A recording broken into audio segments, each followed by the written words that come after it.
ఆయుధ విరమణపై Maoist party కీలక ప్రకటన చేసింది. తాజాగా ఆయుధ విరమణపై తేదీని ప్రకటించింది. జనవరి 1 నుంచి సాయుధ కాల్పుల విరమణ ఉంటుందని ప్రకటించింది. ఎంఎంసీ జోన్ ప్రతినిధి అనంత్ పేరుతో ఈ ప్రకటన రిలీజ్ అయింది.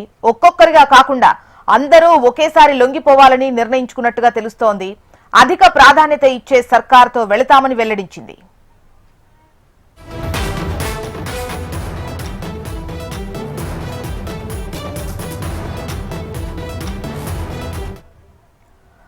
ఆయుధ విరమణపై మావోయిస్టు పార్టీ కీలక ప్రకటన చేసింది. తాజాగా ఆయుధ విరమణపై తేదీని ప్రకటించింది. జనవరి 1 నుంచి సాయుధ కాల్పుల విరమణ ఉంటుందని ప్రకటించింది. ఎంఎంసీ జోన్ ప్రతినిధి అనంత్ పేరుతో ఈ ప్రకటన రిలీజ్ అయింది. అయితే ఒక్కొక్కరుగా కాకుండా అందరూ ఒకేసారి లొంగిపోవాలని నిర్ణయించుకున్నట్టుగా తెలుస్తోంది.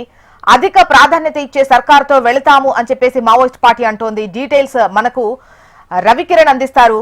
రవికిరణ్, ఆయుధ విరమణ మావోయిస్టు పార్టీకి సంబంధించి ఒక లేఖ రిలీజ్ అయినట్టుగా తెలుస్తోంది.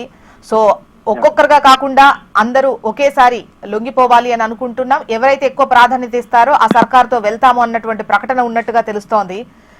ఈ లేఖకు సంబంధించి మీ దగ్గర డీటెయిల్స్ ఏ విధంగా ఉన్నాయి? వాళ్ళ డిమాండ్స్ ఎలా ఉన్నాయి లొంగిపోవడానికి? ముఖ్యంగా మహారాష్ట్రకి సంబంధించినటువంటి Maharashtra Madhya Pradesh special zone committee communist party of India పేరిట ఒక లేఖ సంచలనంగా మారింది. ప్రస్తుతం లేఖ విడుదల కావడం కూడా సర్వత్రా కూడా చర్చకు దారితీస్తుంది.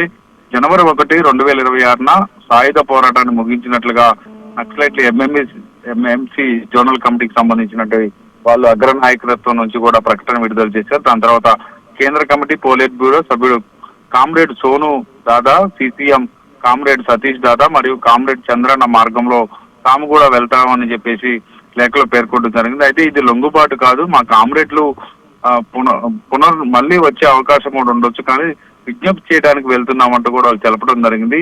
ముఖ్యంగా దేశంలో మరియు ప్రపంచంలో మారుతున్న పరిస్థితులు అంచనా వేస్తూ పార్టీ సాయుధ పోరాటాన్ని తాత్కాలికంగా నిలిపివేయాలని, సమాజంలోని ప్రధాన జనజీవన సంస్థలో చేరి ప్రజల్లో కలిసి పనిచేయాలని వాళ్ళ అందరూ కూడా తెలుసు అని చెప్పేసి ఆ లేఖలో పేర్కొనడం జరిగింది. ఈ నిర్ణయం తర్వాత కూడా పార్టీ కేంద్ర కమిటీ సభ్యుడు మరియు పోలిట్ బ్యూరో సభ్యుడిగా ఉన్నటువంటి కామ్రేడ్ సోను దాదా, సిసిఎం కామ్రేడ్ సతీష్ దాదా మరియు చంద్రానికి సంబంధించి కామ్రేడ్లతో కలుస్తామా ఆయుధాలను విడిచిపెట్టి ప్రభుత్వం పునరావాసం మరియు అన్నిటికీ కూడా తాము అంగీకరించారు. దీంతో ఇది లొంగుబాటు కాదని చెప్పేసి కామ్రేడ్లు మరోవైపు ఉద్యమానికి ఉంటుంది, ప్రజలతో కలిసి మమేకమై ఉద్యమం చేస్తారంటూ కూడా ఆయన లేఖలో పేర్కొనడం జరిగింది. అయితే ఇదే విషయంపై పూర్తి స్థాయిలో చర్చ అయితే జరుగుతుంది. గత క్లిష్ట పరిస్థితులు ఎదుర్కొంటుంది మావోయిస్టు పార్టీ. ఇటు సుక్మా కావచ్చు, బస్తర్ కావచ్చు, అలాగే నారాయణపూర్ జిల్లా కావచ్చు, అలాగే దంతెవాడ కావచ్చు, చాలా ప్రాంతాల్లో మావోయిస్టు పార్టీకి పట్టున్నటువంటి ప్రాంతాలన్నీ కూడా ఒక్కొక్కటిగా కనుమరుగవుతున్నాయి.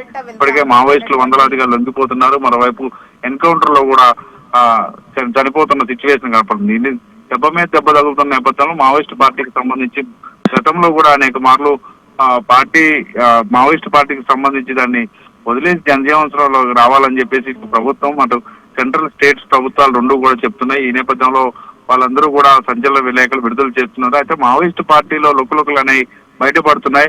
ముఖ్యంగా ఆసన్న ఏదైతే లొంగిపోయిన సిచ్యువేషన్ ఉందో ఆ టైం నుంచి కూడా మావోయిస్టు పార్టీ దామోదరు లొంగిపోయిన సిచ్యువేషన్ కావచ్చు. అలాగే నిన్న హిడ్మా మృతి చెందిన తర్వాత కూడా ఒక వర్గం ప్రభుత్వానికి వ్యతిరేకంగా ఉంటా ఉంటుంది, మరో వర్గం లొంగిపోవడానికి సన్నద్ధం ఉంటుంది. ఈ నేపథ్యంలో పూర్తి స్థాయిలో అయితే వాళ్ళ పార్టీలో విభేదాలు వచ్చాయని చెప్పవచ్చు. దీని మీద పూర్తి స్థాయిలో జనవరి నాటికి కూడా దాని మీద చర్చిస్తామని చెప్పేసి కూడా లేఖలో పేర్కొనడం జరిగింది. Okay, right Ravikiran. ఇక ఆయుధ విరమణకు సంబంధించి మావోయిస్టు పార్టీ కీలక ప్రకటన అయితే చేసింది. ఇక డీటెయిల్స్ అందించేందుకు హైదరాబాద్ బ్యూరో నుంచి మనకు రమణ సిద్ధంగా ఉన్నారు.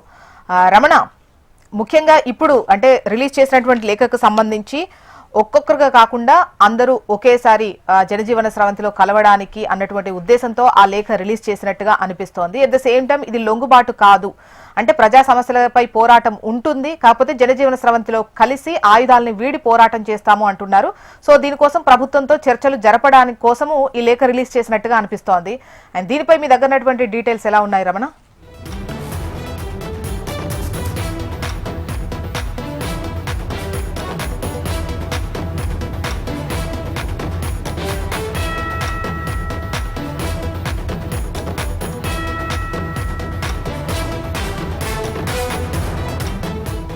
విరమణపై మావోయిస్టు పార్టీ కీలక ప్రకటన అయితే చేసింది. రీసెంట్ గా ఆయుధ విరమణకు సంబంధించి ఒక తేదీని ప్రకటించింది. జనవరి 1 నుంచి సాయుధ కాల్పుల విరమణ ఉంటుంది అని చెప్పేసి ప్రకటించింది. ఎంఎంసీ జోన్ ప్రతినిధి అనంత్ పేరుతో ఈ ప్రకటన రిలీజ్ అయింది. అయితే ఒక్కొక్కరిగా కాకుండా అందరూ ఒకేసారి లొంగిపోవాలని నిర్ణయించుకున్నట్టుగా పేర్కొంది ఆ లేఖలో. అధిక ప్రాధాన్యతను ఇచ్చే సర్కారుతో వెళతామని వెల్లడించారు.